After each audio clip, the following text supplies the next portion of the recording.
ถึงบ้างไหมคนดีรักเธอเพียงใดคิดถึงเท่าไรฉันได้แต่เก็บเอาไว้ตรงนี้รักเพียงในใจทำได้เท่านี้ไม่มีสิทธิ์บอกให้รู้ต้องอยู่ด้วยความหวั่นไหวแค่คำเดียวว่ารักต้องทนเก็บสักแค่ไหนเมื่อไรสิ่งที่กั้นขวางระหว่างหัวใจนั้นจะสิ้นสุดไปทีเพราะคำเดียวว่ารักล้นการเก็บไว้อย่างนี้สายตาบอกเธอว่ารักช่วยตอบฉันทีถ้าเธอได้ยินว่าคนนี้รักเธอเพียงใด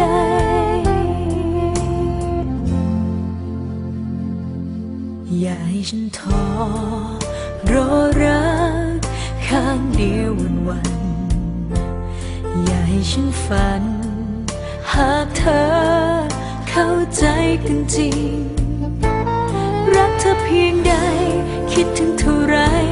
ฉันได้แต่เก็บเอาไว้ตรงนี้รักเพียงในใจทำได้เท่านี้ไม่มีสิทธิ์บอกให้รู้ต้องอยู่ด้วยความหวั่นไหวแค่คำเดียวว่ารักต้องทนเก็บสักแค่ไหน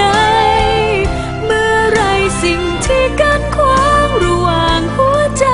นั้นจะสิ้นสุดไปทีเพราะคำเดียวว่ารักล้นการเก็บไว้อย่างนี้สายตาบอกเธอว่ารักช่วยตอบฉันทีถ้าเธอได้ยินว่าคนนี้รักเธอเพียงใด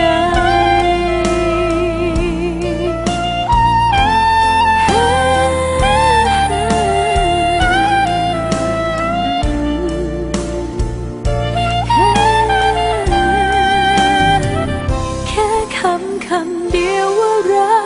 กต้องทนเก็บสักแค่ไหนเมื่อไรสิ่งที่กั้นขวางระหว่างหัวใจนั้นจะสิ้นสุดไปทีเพราะคำเดียวว่ารักล้นการเก็บไว้อย่างนี้สายตาบอกเธอว่ารักช่วยตอบฉันทีถ้าเธอได้ยินว่าคนนี้รักเธอเพียงใดสายตาบอกเธอว่ารักช่วยตอบฉันทีว่าเธอได้ยินว่าฉันรักเธอ